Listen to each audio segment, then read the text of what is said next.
Hello, everyone, and welcome back to the Basel Pod. Sam Basel, joined alongside Michael DeRosa. Michael, I know you were watching it, but we are minutes away from the end of a fantastic gold medal game between the United States and Canada to close out the 2026 Winter Olympics. USA won 2-1 in overtime, eerily reflective of the women's gold medal game that happened earlier this week, in which the USA won in overtime over Canada. I know we're going to do some basketball stuff, but just real quick, thoughts on the game. I mentioned this to you a little bit on the pre-show. I didn't fully flesh it out. I still can't get over this. This happened, 15, 20 minutes ago, whatever. Mm-hmm. I cannot get over how miserable it must feel to be a Canadian player after just losing that heartbreaker and just having to stand there while they slowly give everyone the medal and then your little fucking stuffed animal. That must be the sports equivalent to waterboarding. It feels like the worst experience imaginable. That is so painful. I can't imagine. I can't believe they made them do that. It's baffling. Well, it's crazy. It's funny that you say that because I've been talking about this with a lot of my friends throughout the week, right? Where, when it comes to medals, right? At the Olympics, winning any medal is a fantastic achievement, right? But like in a sport like figure skating, right? Obviously, and this is not to say that they don't all want gold, right? And that the silver medal can be a heartbreaking experience, right? In a sport like figure skating. But sometimes it's like, okay, you won silver because you put it all out there, right? And you got the best score that you possibly could get. And someone was maybe like a point or two higher than you. And so you got silver, they got gold, and you're still recognized for a fantastic performance. With team sports like hockey and then basketball and soccer and stuff like that, like to get a silver medal, you have to finish with a loss. You lose the gold medal game, and then it's even worse when you lose in overtime, and you have to just stand on the ice while they're celebrating, and then you finally shake hands, and you have to get in this line as this woman slowly, painfully slowly, just puts a medal on everyone and has the slowest handshake ever. It must have been miserable. That is unbearable. I wouldn't be able to do it. I would just leave. Just give my medal to someone else. Well, it's crazy too because then the bronze medal winning team, which arguably might be a better feeling because you get to end with a win, right? You get to end with a win in the third place game, but they're not even there for the medal ceremony. They're all like packed up and ready to go back home. But yeah, look, if anybody, if there are any Olympians or anybody that want to refute my point about the difference between winning a medal in like a individual event, I'm sure you probably have a better winning the gold probably hits different at that point, but winning silver, you won silver versus you lost the gold. Yeah. No, it's a good point. It's tough. But this was a great Olympics. I had a lot of fun watching these. But now that the Olympics are over, once again, I know we said it when football season ended, but now we are really, really locked in to the chase for spots in the 2026 NCAA men's basketball tournament. We are less than 3 or 4 weeks away from Selection Sunday. And so we are having round 3 of our kind of casual bracketology, what we call the tournament tiers. And basically what this is, for those of you who are tuning in for the first time, we're not looking at seeding. We're not looking at potential matchups. We're just looking at which teams have had a resume so far that guarantees them a spot in this year's tournament. So let's get right into it. This is what we came out of on last. Can I say one more thing before we get fully into this? Yeah, please. We were talking about winning Olympics and America and stuff, and we were rooting for America, right? We want America to win. We like America, but we do have to admit that America is flawed, Sam. Ed Cooley still has a job coaching basketball. Yeah, look, that's you're I feel like it's really important, for the Olympics, where it's you gotta take the good with the bad, Yeah, and unfortunately, we still have Ed Cooley. Yeah, we gotta live in a country where Ed Cooley is coaching the Georgetown Hoyas. Yep. But Now let's get into our tourney tiers. This is what we came out with at the end of last week's episode. We have increased our locks category to 24 teams. Our fairly comfortable category noticeably shrunk because the bubble is growing. There's just a lot of teams with resumes that are just fully up in the air. And then we've got 3 long shots. We pretty much eliminated a couple teams out of the long shots category. And then we've got stealable bids, which these are conferences where I think there's like a really strong favorite, Miami, Ohio, obviously being the key here. And we're kind of debating whether or not their conference can, steal these favorites bids and still be a multi-bid league in the tournament. So DeRosa, I did some number crunching. I was looking at everybody's resumes. I was looking at how everybody did throughout the week. Starting off with the locks tier, I don't know if I find anybody comfortable enough to throw them in here. Yeah, so let's see. I'm just trying to look at the matrix and see who is like the highest seed that we don't have a lock. It's like Kentucky we have in fairly comfy. They're a 6 at this point, but that team's a Ponzi scheme. They're not good.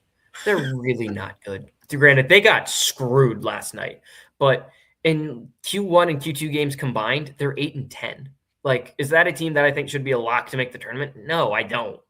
They're probably gonna make it, but they're not a lock yet. Done that. I'm kind of with you. I don't know if there's anyone I really want to move up. Do I fully trust NC State? Obviously not. No. I think we're good where we are at this point.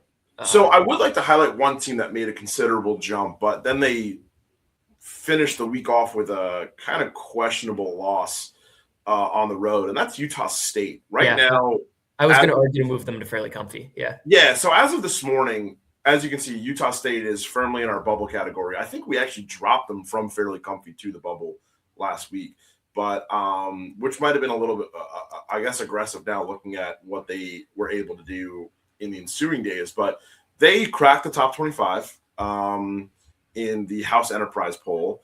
They received votes in both the AP and coaches poll. And they cracked the top 25 in KenPom, but then they lost by 3 points on the road to Nevada last night. So it's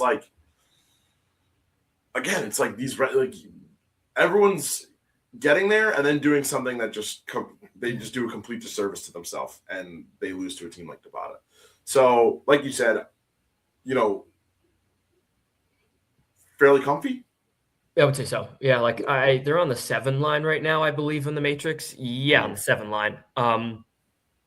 Granted, part of that ties into them winning their league, but they're 3-3 in Q1 games, 7-0 in Q2.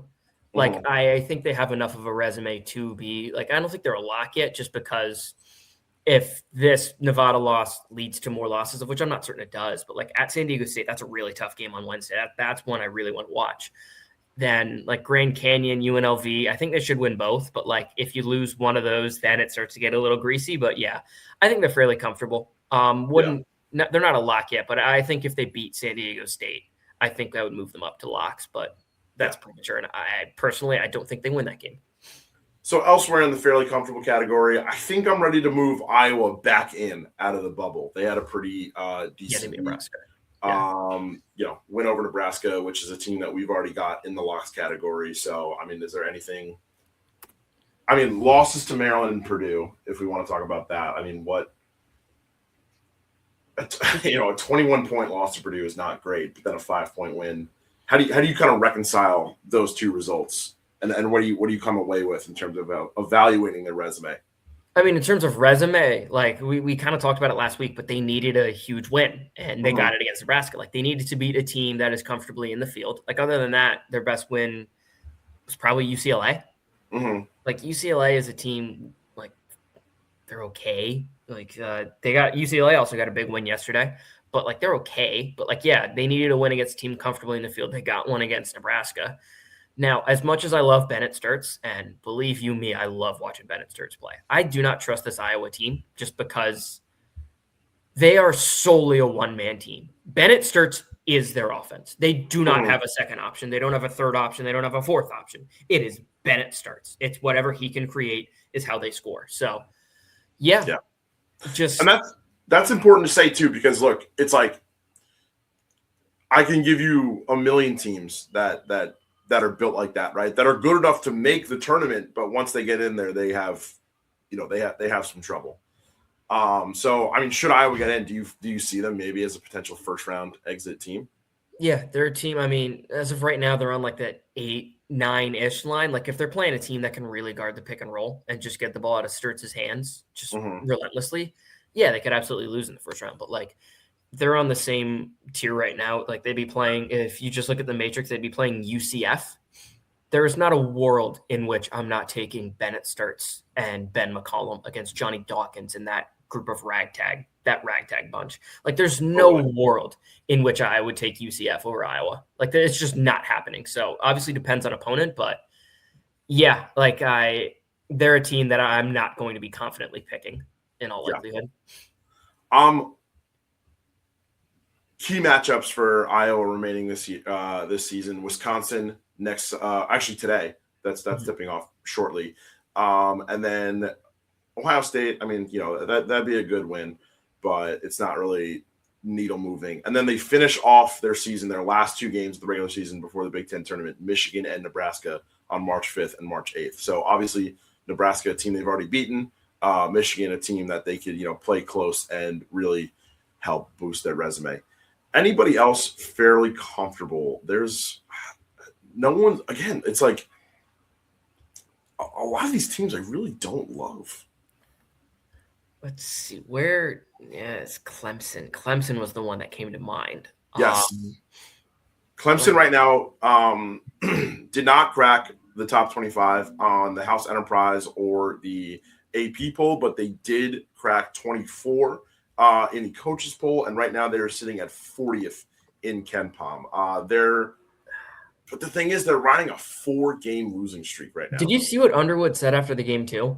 No, they just suffered a bad loss. He pretty much said, "Yeah, my team was too depressed to practice." What? What the fuck? So yeah, no, we definitely 4-game losing streak. Your next game is Louisville, then you go at UNC. You lose those. That's not easy. And those are 2 games they probably lose, and they lose both of those. Yeah, you are ice cold entering the tournament. Yeah, we can't move them up. And they lost early season to a terrible Georgetown team.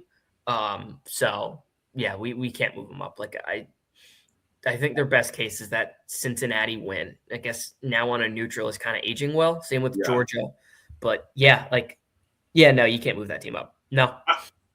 If this streak extends to 6, do they become a tournament, conference tournament or bust team? I think it really depends on the stealable bids category, which I imagine we'll get to. If multiple of those bids are stolen, then we're talking, or just what other bubble teams do. But I mean, realistically, they could be the thing with them right now that's really saving them is they're 4-5 in Q1 games. They have 4 Q1 wins, which I mean is really a ton at this point for just the bubble team. So I think that is saving them. So I wouldn't say so, but they're definitely a team I don't trust. I'll tell you that much. Yeah, absolutely. Anybody else that you're ready to move into fairly comfy? I think if we're already talking about Clemson, we're questioning Clemson. I think that's kind of at our limit. Yeah, I do too. All right, let's talk about the bubble, which is very, very crowded right now. I know a team that you really don't like talking about, but a team that it's they're slowly making their way up. Missouri right now, 52 in the KenPom. They did not receive votes in any of the major polls this week, but they did get a 1-point win over Vanderbilt before losing to Arkansas 94-86 on Saturday. Just your thoughts on that team. Missouri, God, this team is such a freaking Ponzi scheme. Oh my God. Yeah, they're 60th in the net right now. Don't know exactly where they're on KenPom, but they have 4 Q1 wins. Again, that is the thing keeping them alive. But oh my God, this team is so lucky to be where they are. They're one of the luckiest teams in the country. Yesterday, I watched the game against Arkansas for a decent bit. They just gave up an open corner three on literally about every possession. It's either an open corner three or an open layup. Like, they're just bad. They're bad. And they boosted the metrics at the end of the game because they were down 14, and then they decided, we're just going to go on a run now with 2 minutes left and only lose by 8 because that's what Missouri does. But, yeah, I don't trust this team at all. I don't think they're very well coached, but Vanderbilt went at home. I mean, that really helps you, right? Like, yeah, that was a game they did everything in their power to lose, everything, to a Vanderbilt team that did not have Duke Miles. But, hell, they went up 20 with 8 minutes left and still almost found a way to lose because they're Missouri. But, yeah, like, they're at this point, they're a tournament team. Like, pretty much, I wouldn't say without a doubt, but, like, because they could definitely find a way to lose, right? Like, they're Missouri, but, like, as of right now, they're on the right side of the bubble. Thing for them, for me, is their last 4 games: home to Tennessee, at Mississippi State, at Oklahoma, home to Arkansas. Mm-hmm. I think they could lose all 4 of those games realistically, which would obviously change everything. But, I mean, if, like, the Mississippi State game is probably a game they need to win, so you can't have another Q2 loss. But, like, other than that, if you win one of those other 3, if you just go 2-2 in the stretch, they're probably in the tournament. So, yeah. A team right above Missouri in Ken Palm. So Missouri's 52, right at 51, Seton Hall, who we have in the long shots category. They've won 3 of their last 4, but they're kind of in a weak pocket of. What was the one game they lost, Sam? DePaul at home by 12. So that's tough. That's brutal. But now they're getting ready for a much tougher pocket of their schedule in their final 3 games. On the road against UConn next week. That following Tuesday, on the road against Xavier. Not really a needle-moving win for them. And then finally, they finish off the regular season on March 6th at home against St. John's. So anything, I'm trying to think. Like, is there anything besides beating either UConn, St. John's, or both that could get them into the bubble? Probably beating both. Sure, why not? Yeah. They're not going to because they're terrible. Yeah. But... Well, could one of those winning against one of those 2 teams get them into the bubble? Let's look at the resume. They've one Q1 win, 2 Q3 losses. I would say no, but like, I guess. I don't know. They're terrible. They're really bad, Sam. Like, I don't think they're not good enough to make the tournament. They're not good enough to be in this conversation. They're pretty lucky to be here.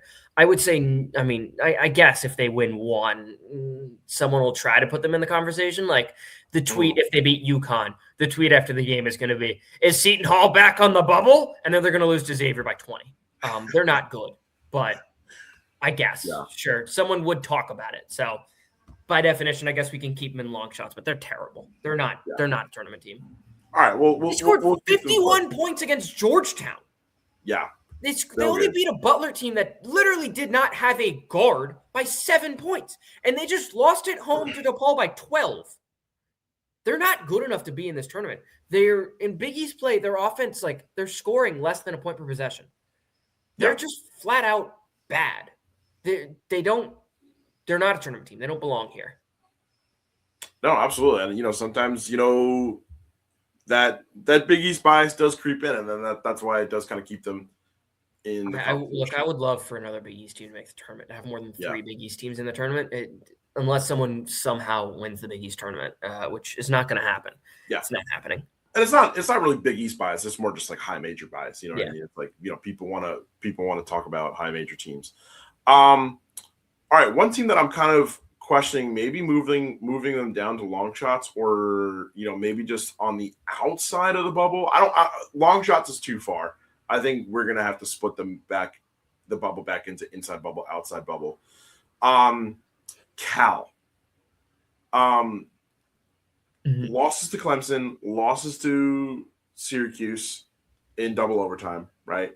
Yep. Wins against BC, Stanford, not great resume teams. And then they don't really have a lot left on the schedule. I mean, they pretty much have to win this SMU game at home. Because after that, it's Pitt, Georgia Tech, and Wake Forest, and that's not really enough to kind of beef up your resume heading into the tournament. Yeah, the UCLA win really helps, but yeah, you mentioned it. They're 1-3 in Q1 games. I was just looking at. Let me pull it back up. Actually, they're 4-5 in Q1 games. They're 1-3 in Q2 games, but 4 Q1 wins does enough again to keep you alive. But Totally. yeah, I kind of think they need to win out in this stretch if they're gonna make the tournament. And SMU win. I mean, it would end up going a decent way. Where is SMU in the net? Let's see. Yeah, SMU is 30th on the dot, so they'd win that game. It would bump SMU down naturally. So when they'd win it, it'd be a Q1. The next day, it'd be a Q2. But I kind of think they definitely need that one. But yeah, I would go outside bubble, but I still think they're just hanging on by a thread. It's a thin thread, but I still think they're alive. I don't think they're totally dead yet. Totally. Yeah. All right. Anybody else moving in or out of the bubble for you? See, TCU, I think they're not in for fairly comfy. Jesus, I could not think of that word. I have a team that I would move. I think we should move UCLA up. UCLA up to the bubble. I mean, they just beat Michigan yesterday. Yeah, absolutely. I kind of think they're almost bubble in even, like at this point. I don't. Again, they're not a team I really trust, but they have their third Q1 win. 4-2 in Q2, so like they're that's 7-9 in Q1, Q2 games. Not bad, but not great. But I think they're just good enough at this point. Like you're fine in the Big Ten. Your metrics are pretty good. Like you're 42nd in KenPom. I think they're bubbling at this point. I'm not confident that they're fully like a tournament team. Like they're definitely not fairly comfy or a lock. But I mean, wins at Washington, that's going to do really well for you. Home to Purdue. Home to Illinois yesterday. I think I said Michigan. They beat Illinois. Michigan beat them by 100 the other day. I think that does enough to just get them in the conversation, and I kind of think they're on the right side right now. Would I rather see a team like New Mexico, San Diego State, VCU, or Miami make it over UCLA? Absolutely. But UCLA is definitely in this conversation right now. Yeah, absolutely. And Michigan did lose yesterday, so you were not wrong. But they did lose to Duke, so it's very different. Yeah, two locks. It's like, all right, whatever. Just let them go. Beat each other up. Cool. So yeah, UCLA into the bubble, Cal on the outside bubble, and then everyone else is just kind of sticking around. I think. Yeah. VCU throwing hands with St. Louis. That was very that was awesome. Interesting. I mean, look, that's kind of becoming like the big rivalry of that conference. Honestly, over the past couple of years, like. I don't know if you've seen, but there's been some tussles coming out of Chaffetz Arena when VCU's in town. Which is awesome. It's just it's fun. All right, Seton Hall, long shots, UCLA into the bubble. Washington, are they on any legs right now? Or are we ready to kind of just knock them out? Yeah, they're under 500. You can cut them like the plague. See ya. Yeah. Bye. Your season's over. Bye-bye, Washington. We will see you next year. Stealable bids. Any thoughts there? I think there's a team, and we've done this show. We've mentioned this team. We mentioned them a lot last year when we did this show, and I am very reluctant to add them, but I think there's someone we have to add to long shots. Okay. I think we have to add Cincinnati. Okay. All right. Let's talk about it. What do you like out of these Bearcats? Nothing, but to answer why I think we should add them, in the last month and a half, they beat Iowa State, and then they just went at Kansas and won. Like, those are two huge resume wins. Their next game is at Texas Tech, who just lost GT Toppin. That's winnable as well. Like, we don't know how Texas Tech is fully going to respond to losing the most dominant player in the sport. Like, great, you beat Kansas State without him. Okay, great. That really tells me nothing. Kansas State, that team is an absolute joke. But that's also a Texas Tech team that was not deep to begin with whatsoever. I mean, they were running 6 guys. So they're still running 6 guys now. They just had to add someone else to the rotation. Like Cincinnati could beat them. And then if Cincinnati wins that game, I think they're legitimately on the bubble. So for now, are they out? Absolutely. But they've done enough to like kind of creep their way back in that conversation. Their their metrics aren't terrible. Like in KenPom, they're 46th. In the net, they're in that similar range-ish. Where are they? Yeah, 51st. 2 Q1 wins. They're not good, but Yeah, the bubble's not great this year. They're good enough to just sneak their way back on, unfortunately, even though they do have a Q4 loss. If they win the next game, I kind of think they're like in this conversation.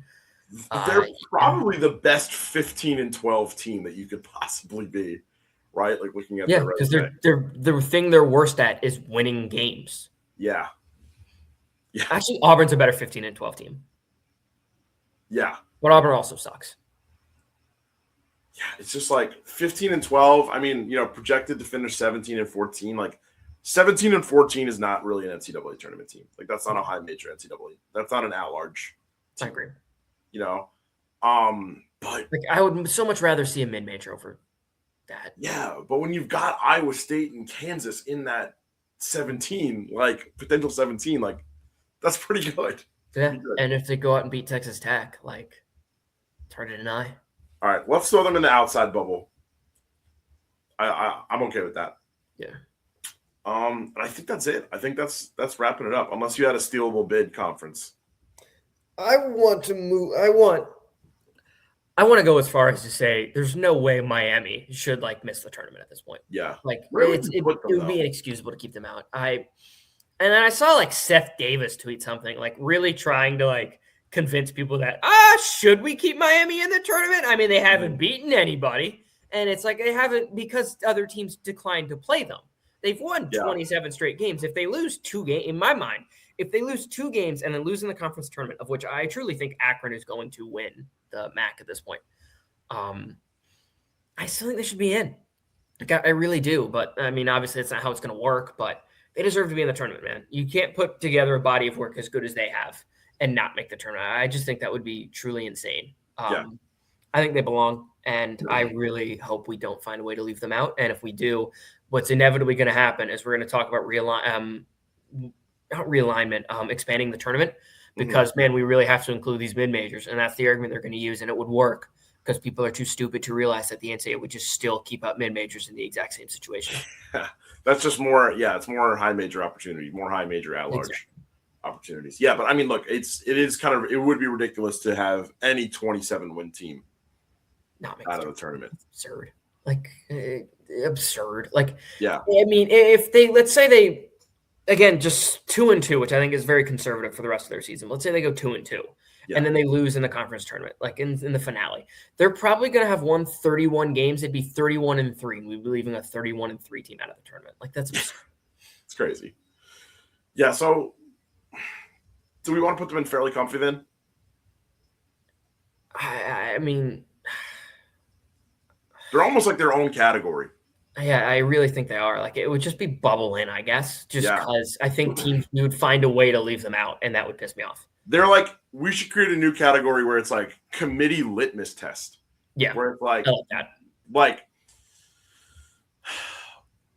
Like we think they should be in, but they're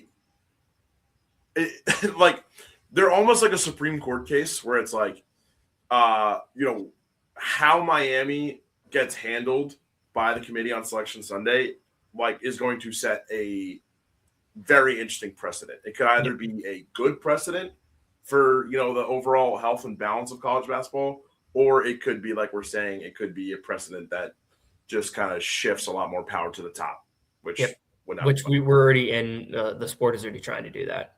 Yeah, absolutely. So Miami, Ohio to, what do we call it?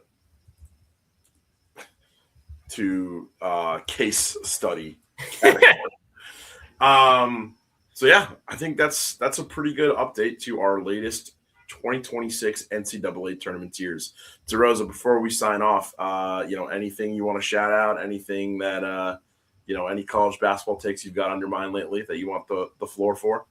Ed Cooley is still coaching in this country. I mean, that's absurd, right? Like that is, it's just genuinely absurd. That South Florida team's look pretty good lately. I think they're the team to beat in the American. That would be another take of mine. But yeah, like I really think that covers it. I like this Miami team a lot too. But we haven't been really comfy, which I think is on it. Like it's as high as Miami, Florida. Florida, yes. Yes. I like them a lot. They're a team I'm probably going to pick more further than I should. Like they're going to burn me. I know they're going to burn me, but I really like them. I think that kind of covers all the takes I have burning on me at this point. Ed Cooley, what a joke. All right. Well, DeRosa, for anybody that likes DeRosa's takes on this show, make sure that you follow him at MD The Dream on X. Make sure you follow at Road to the Garden on X, as well as College Hoops HE. That's the home for all of House Enterprises. Fantastic college basketball coverage. And we'll be, coming at you for so much more over these next couple of weeks. We've got a lot of really good stuff cooking up for you. You can follow me at Sports by Basel on Instagram, at Samwan2878 on X, and you can find all of our stuff from both DeRosa, myself, the rest of our fantastic House Enterprise crew at house-enterprise.com. That's the home of our blog. So until then, for Michael DeRosa, I'm Sam Basel. This has been the Basel Pod, and we'll see you guys next time.